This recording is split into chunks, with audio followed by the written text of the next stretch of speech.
दिखाऊंगी। तो आज बस मेरे ना जहन से निकल गया और मैं रख चुकी थी, तो मेरी बेटी ने मुझे याद दिलाया कि अम्मी आपने तो वादा किया था कि आप पाफ्ता का सालन भी बना के तो दिखाएंगी। तो ये है कि मैं फिर पहले मैंने इसको उसमें कुकर में रखा है। तो मैं आपको बताती हूँ, ये 4 अदद पाफ्ता हैं और मैंने इनको पुलाव में तो मैंने इनकी पिछला जो हिस्सा है, यानी ये जो आ रहा है टांगों वाला और ये सीने वाला, तो ये मैंने अलग-अलग कर दिया था। लेकिन अब मैं ये फुल इनको मैंने रखा है, ये 4 पाफ्ता हैं। और जब मैंने कुकर में डाला है तो उसमें मैंने आधा कुकर मैंने भर लिया है और तकरीबन मैंने इसको जो स्टीम दी है वो 35 मिनट मैंने इसको दी है। तो अभी ये देखें पानी बच भी गया है। तो मैं इसमें अब सारा कुछ डाल चुकी हुई हूँ, लहसुन, प्याज और ये अदरक रह गया था तो वो मैंने अब ये मैंने रखा हुआ है, तो ये मैं डाल रही हूँ। ठीक है, अब सिर्फ अदरक डालूंगी और बाकी कुछ चीज़ें जो बाद में गार्निशिंग के लिए। तो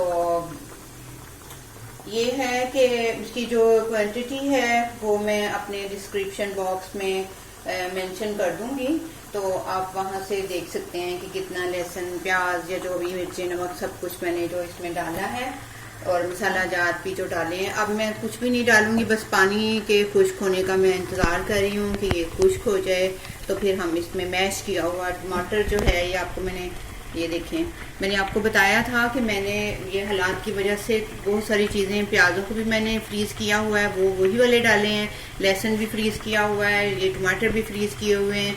तो ये देखें, आपको मैं एक और बात दिखाऊं, ये मैंने देखें धनिया था काफ़ी सारा, 2 गठियाँ थी पूरी फुल।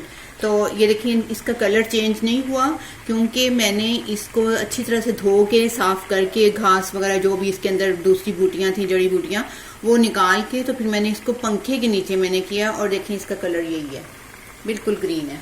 और ऐसे ही ये पुदीना जो है ये भी, इसका कलर भी ग्रीन ही रहा है, इसको भी, यानी दोनों चीज़ों को मैंने पंखे के नीचे खुश किया है।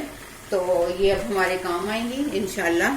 तो अब हम रखते हैं इस पे ढक्कन ताकि ये खुश्क हो, फिर आप फिर दोबारा।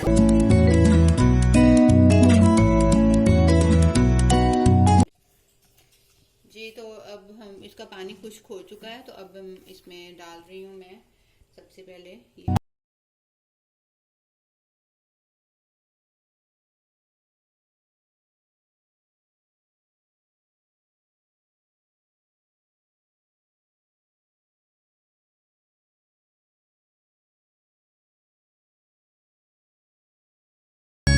ये मैंने पहले ऑयल डालने के बजाय मैंने टमाटर को डाल दिया है और मैंने ये देखें इसके जो पीसेज हैं इनको मैंने अलग कर लिया। मैं इसको हिला नहीं रही, मैं ये चाह रही हूँ कि इसका जो टमाटर है वो मैश हो जाए। तो उसके बाद जब मैं ऑयल डालूंगी तो फिर एक दफ़ा ही मैं इसको भूनूंगी, क्योंकि ये पानी इसका खुश्क हो जाए तो ज़्यादा बेहतर है। वरना जिस तरह आप देख सकते हैं इसके अंदर ये जा सकता है टमाटर, जैसे मैंने चावलों का आपको बताया था कि चावलों के लिए थोड़ा सा पानी ज़्यादा रखना है, मतलब जो मैंने पुलाव बनाया था, क्योंकि इसके अंदर चला जाता है वो, तो फिर वो चावल कच्चे रह जाते हैं। इसलिए मैंने टमाटरों के साथ भी यही सलूक किया है कि मैंने इनको अलहदा कर दिया और ये खुश्क हो जाएगा तो उसके बाद फिर अब हम डालते हैं। तकरीबन मेरा ख्याल है खुश्क हो गया टमाटर जो है, पानी इसका थोड़ा ही रह गया। तो अब मैं ऑयल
तो नाज़रीन, हमारा फाख्ता का जो सालन है वो बिल्कुल रेडी है और आप लोग देख सकते हैं।